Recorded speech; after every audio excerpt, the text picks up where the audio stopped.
Martin Berger 51-36, výkon z roku 2008, tento ostravské 50.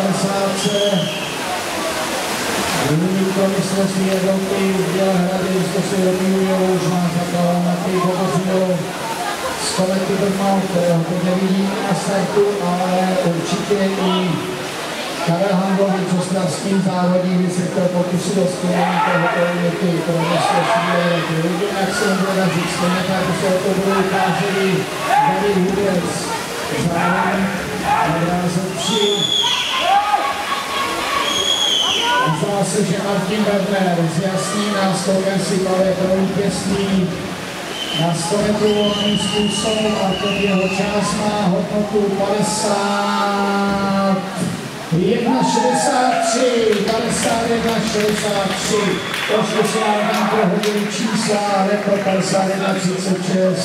A na druhém místě Ondřej Čermák 53,05 a třetí tam byl David Hudec.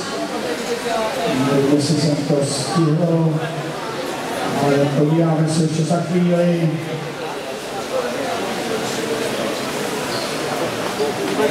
Takže David Hudec 53,35, třetí místo.